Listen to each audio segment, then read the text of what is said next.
Once upon a time, in the center of a state in Nigeria, surrounded by thick green forests that seemed to hold old secrets, was the small village of Obubra. The air hummed with excitement as the villagers prepared for their biggest celebration, the New Yam Festival. Smoke from cooking fires curled into the sky, mixing with the earthy scent of freshly harvested yams. But no one knew that this year's festival would bring a mystery that would shake Obubra to its very core. Lucy, a girl of 16 with bright eyes that sparkled like morning dew and a quick smile that could light up the darkest night, woke up early on the day before the festival. She stretched, her lean muscles aching from the hard work of helping with the harvest. Sunlight streamed through the small window of her mud hut, painting patterns on the packed earth floor. She reached for her favorite wrapper, a vibrant cloth of blues and greens that reminded her of the forest. As she wrapped it around her slim body, she heard a commotion outside. Curious, she stepped out of her hut, blinking in the bright sunlight. Her best friend Mary was running towards her, kicking up dust with her bare feet. Mary's usual neat braids were in disarray, and her breath came in short gasps. "Lucy! Lucy!" Mary shouted, skidding to a stop in front of her friend. "Did you hear? Chief Okafor has called all the young girls to the village square." Lucy's heart skipped a beat. This was unusual, especially on the eve of the festival. "Why? What's happening?" Mary shook her head, her eyes wide with a mix of excitement and worry. "I don't know," she said, "but Mama Josephine is there too. It must be important." Without another word, the two friends hurried to the village square. As they ran, they passed huts where women were pounding yams for the feast, the rhythmic thud-thud-thud adding to the tension in the air. Men were hanging up colorful cloths and palm fronds, preparing for the next day's celebration. But there was an undercurrent of unease, whispers passing from person to person like a breeze through tall grass. When they reached the square, they found all the unmarried girls of Obubra already gathered there. There were about 20 in total, ranging from 15 to 18 years old. They huddled in small groups, whispering nervously to each other. Some looked excited, others frightened.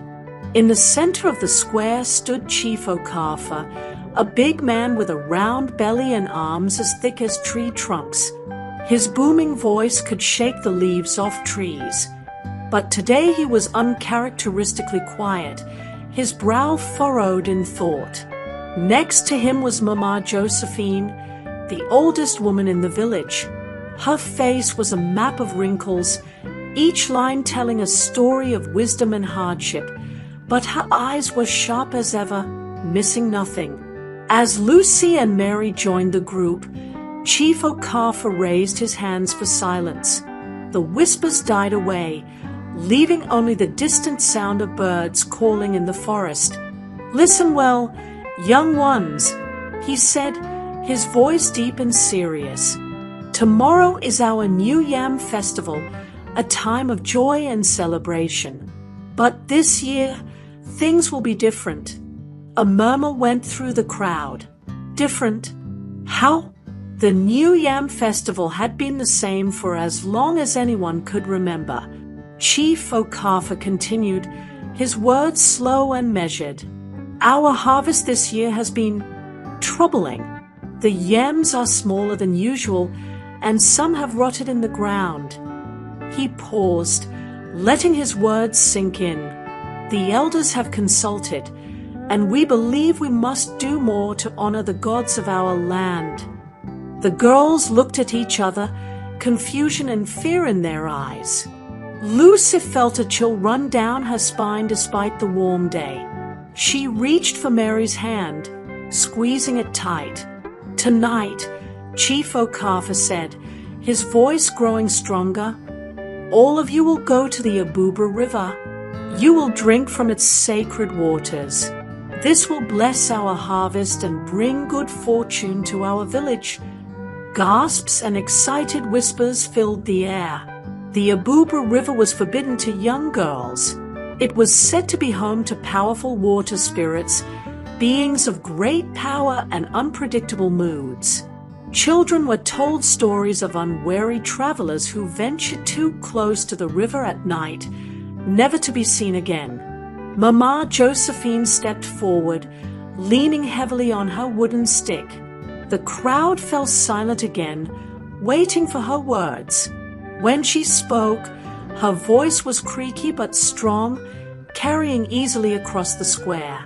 "This is a great honor," she said, her eyes moving from girl to girl. "But it comes with great danger. The spirits of the river are powerful and capricious. They can grant great blessings, but they can also curse those who offend them." Lucy felt her mouth go dry. She looked at Mary, whose face had gone pale beneath her dark skin. Mama Josephine continued, her words heavy with warning. "You must follow the rules exactly, or terrible things will happen. Each of you must take only one sip of water. No more, no less. And before you drink, you must say a prayer to the water spirits. Do you understand?" The girls nodded, suddenly feeling the weight of responsibility on their young shoulders. This was not just about them anymore. The fate of the entire village rested on their ability to please the water spirits. As the sun began to set, painting the sky in brilliant shades of orange and pink, the girls gathered at the edge of the village. They were unusually quiet, the normal chatter and laughter replaced by nervous glances and fidgeting hands. Some clutched small charms or muttered prayers under their breath. Mama Josephine appeared, moving slowly but steadily. "It is time," she said. "Follow me, and remember what I told you. One sip and one prayer. Nothing more, nothing less." She led them into the forest, leaning on her stick but never faltering. The girls followed in a line, with Lucy near the front and Mary close behind. As they walked deeper into the forest, the light faded, replaced by deep shadows. The only sounds were the crunch of leaves under their feet and the eerie calls of night birds. The air grew cooler and damper as they walked. Strange mists began to curl around their ankles, and more than once, Lucy thought she saw shapes moving in the shadows. But when she looked closer, there was nothing there. After what seemed like hours, they reached the Obubra River. In the moonlight, the water looked black as ink, reflecting the star-studded sky above. Strange mists rose from its surface, twisting into shapes that almost looked like faces before disappearing. The girls stood at the river's edge, their hearts pounding. The air felt thick with unseen presence, as if thousands of eyes were watching them from the water and the surrounding forest. Mama Josephine's voice cut through the silence. "Remember," she warned, "you must each take only one sip. No more, no less. And you must say the prayer to the water spirits before you drink." One by one, the girls approached the river. Lucy found herself being pushed to the front. She knelt at the water's edge, her heart pounding so hard she thought it might burst from her chest. She cupped her hands and dipped them into the cool water. "Water spirits," she whispered, her voice shaking, "please bless our village and our harvest. We honor you and ask for your favor." She brought the water to her lips and took a small sip. It tasted sweet, like nothing she had ever tasted before. For a moment, she felt dizzy, and the world seemed to spin around her.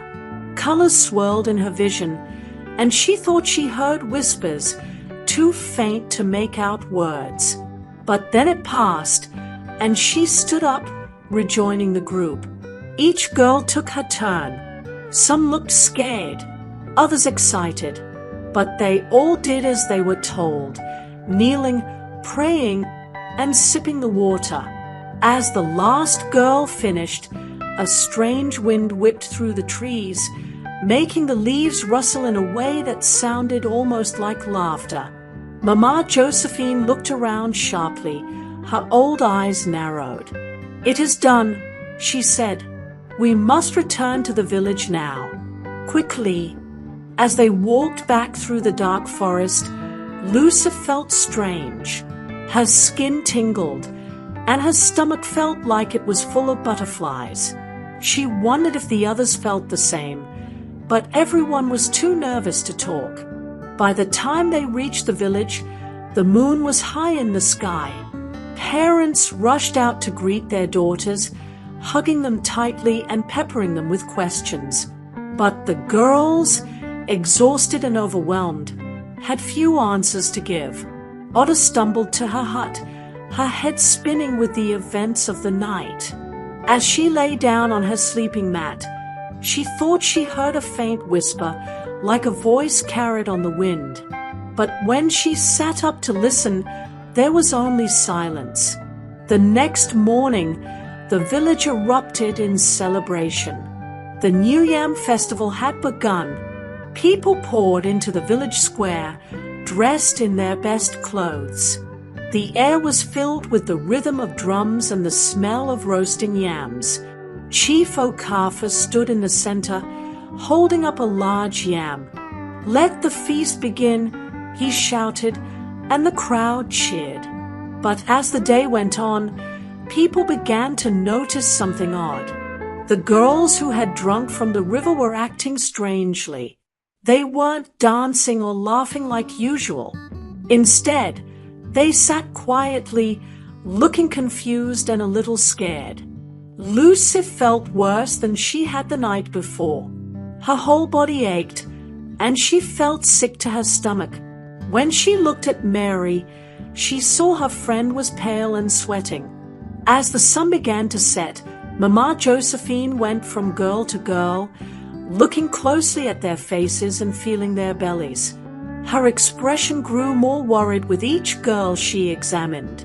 Finally, she walked up to Chief Okafor and whispered something in his ear. The chief's face turned ashen.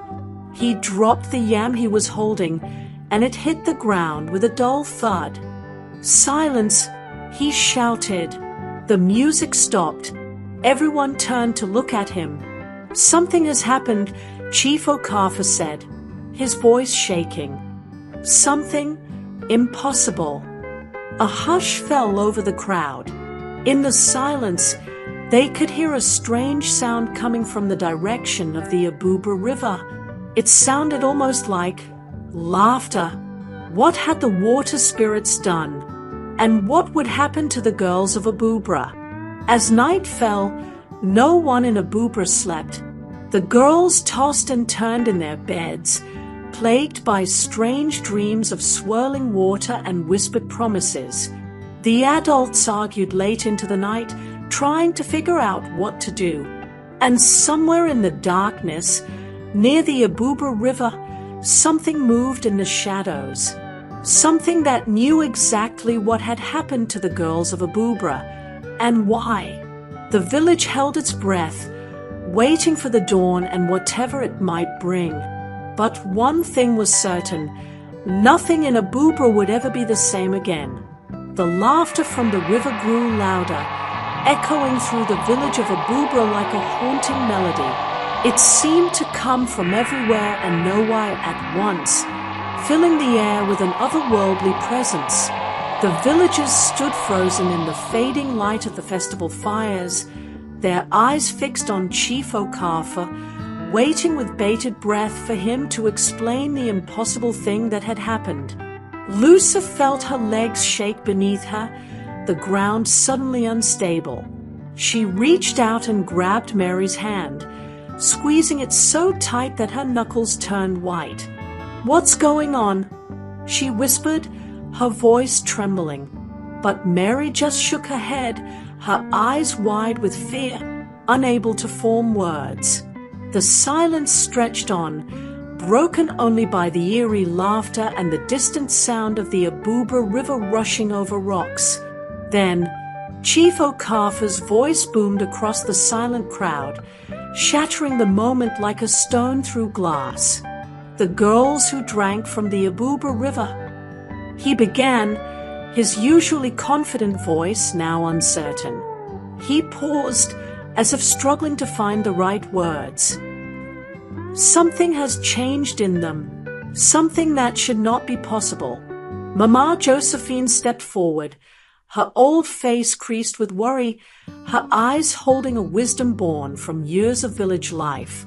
"They carry life within them now," she said, her voice barely above a whisper but carrying clearly in the stunned silence. "All of them. Our girls are with child." For a moment, no one moved. No one even breathed. The words hung in the air, too enormous, too impossible to comprehend. Then, like a dam bursting under the weight of too much water, chaos erupted. "What do you mean? They carry life?" someone shouted from the back of the crowd. "Are you saying they are pregnant?" Another voice cried out, disbelief coloring every word. "Impossible!" a man roared, pushing his way to the front. It was Okafa, Luce's father, his face contorted with rage. "They are just girls. This is madness." Parents rushed to their daughters, pulling them close, demanding answers. The girls, confused and scared, began to cry, their sobs adding to the cacophony of shouts and wails that filled the village square. Luce felt the world spin around her, Mama Josephine's words echoing in her head. Pregnant? How could she be pregnant? She had never even kissed a boy, let alone. She couldn't even think the words. Her hands flew to her stomach, and she gasped. Was it her imagination, or did it feel different? Swollen? Firm? Next to her, Mary collapsed to her knees, sobbing uncontrollably. "I don't want to have a baby," she cried, her words barely intelligible through her tears. "I'm too young. What will happen to me?" The village square had turned into a sea of angry, frightened faces. Men shouted at Chief Okafa, demanding he fix this impossible situation.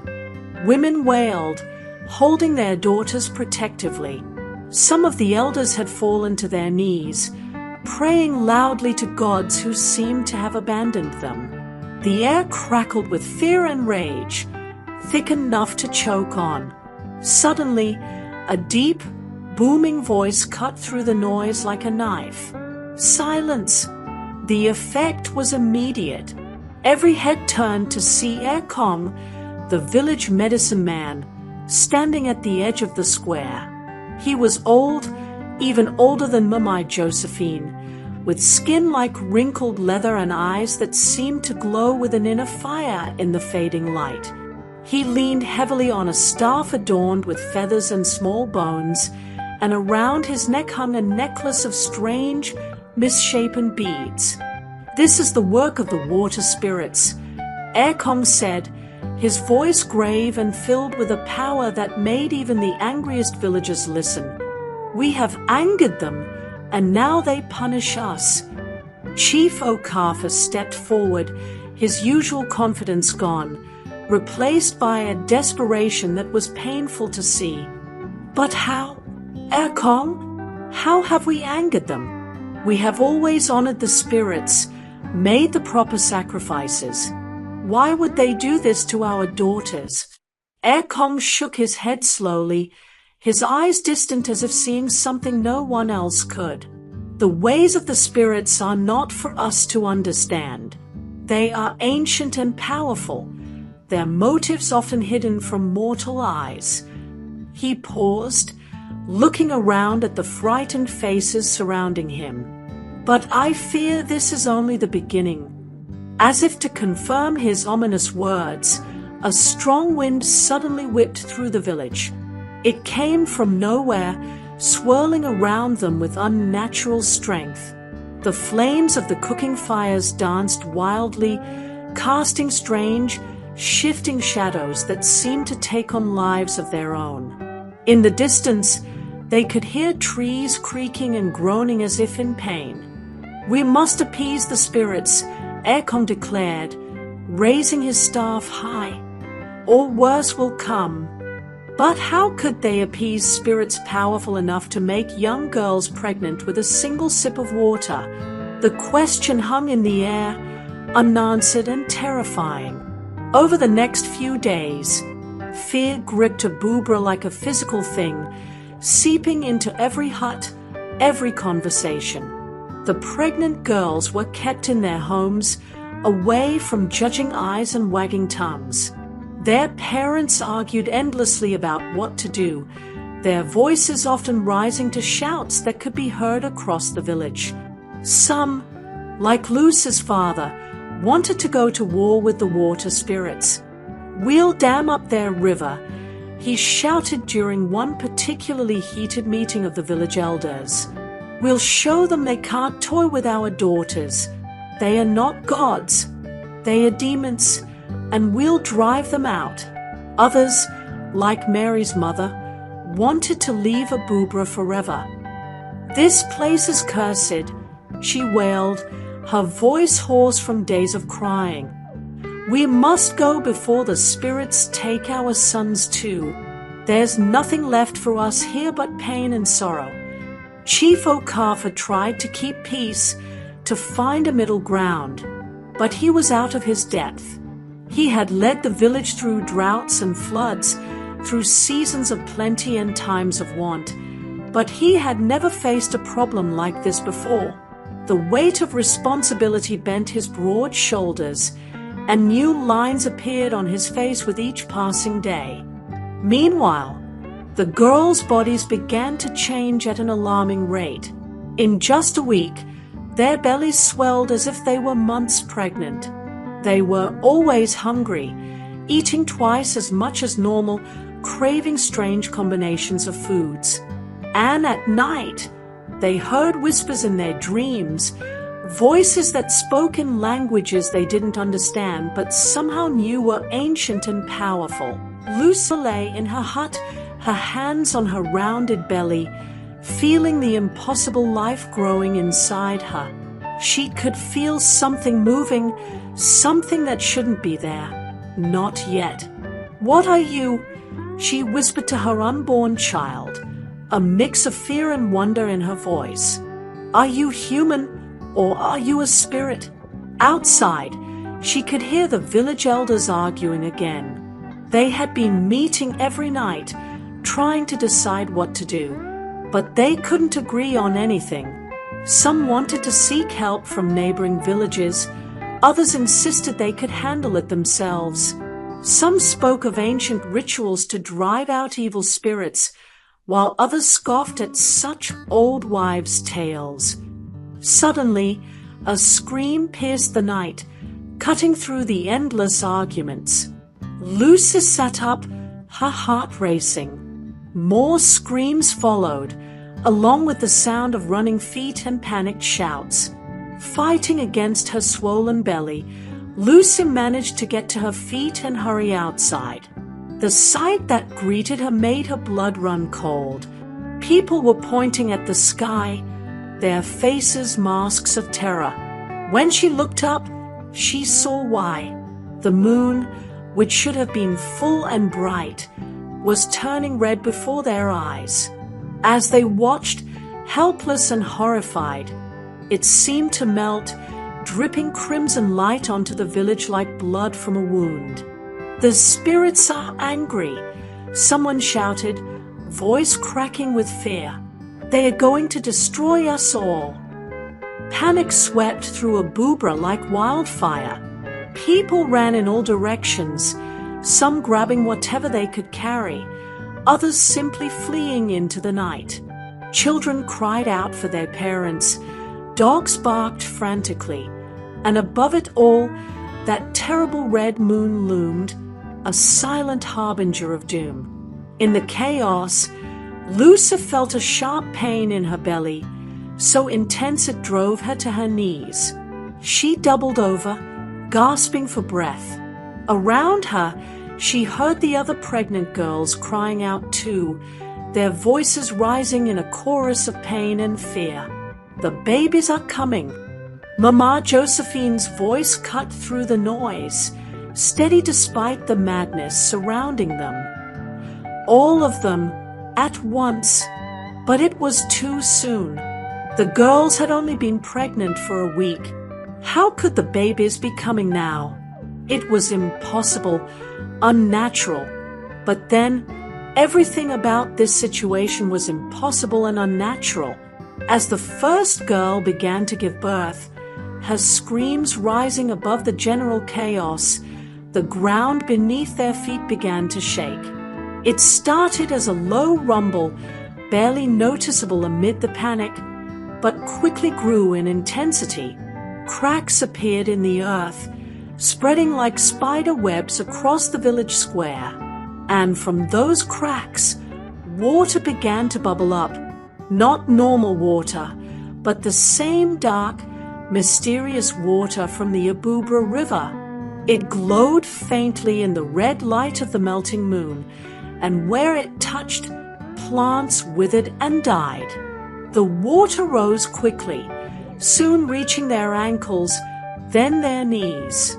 The village was flooding, but there was nowhere to run.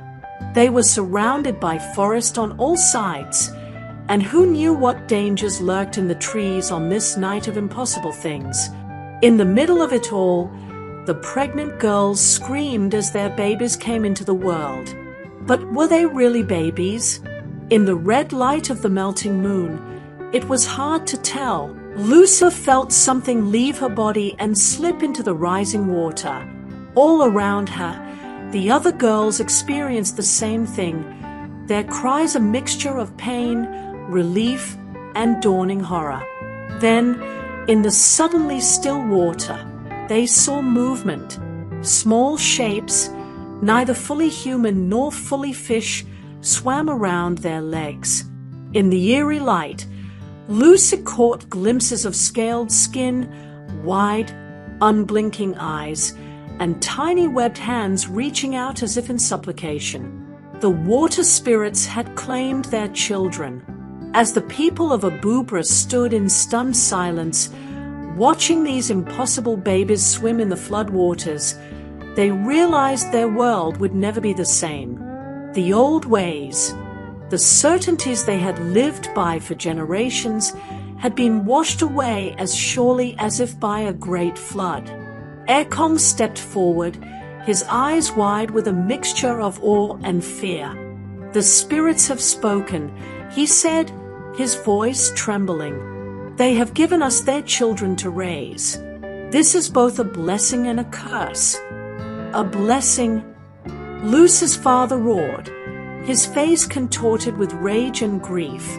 "You call this a blessing? These things are not children. They are monsters."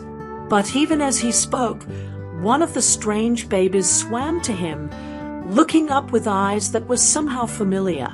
It reached out a webbed hand, touching his leg gently, and let out a sound that was halfway between a gurgle and a laugh. The anger drained from Okafa's face, replaced by confusion and a reluctant softness. Almost against his will, he reached down and picked up the child. It nestled against his chest, making that strange laughing sound again. All around the village, similar scenes played out. The strange babies sought out their grandparents, their aunts and uncles. Despite their fear, despite the impossibility of it all, the villagers found themselves drawn to these children of water and spirit. As the red faded from the moon and the flood waters began to recede, the people of Obubra were left with more questions than answers. What would happen to their village? What would happen to these spirit children? And most importantly, What else did the angry water spirits have in store for them? Lucy looked at the child that had come from her body, now cradled in her mother's arms. It looked back at her with eyes that seemed far too knowing for a newborn. As she watched, it smiled, revealing a row of tiny, sharp teeth. The story of Obubra was far from over. In fact, it had only just begun. The village stood on the brink of a new era, one where the line between the world of humans and the world of spirits had been irrevocably blurred. And as the sun began to rise on a new day, Lucy and the other girls who had drunk from the Obubra River knew that their lives, and the lives of everyone in the village, would never be the same again.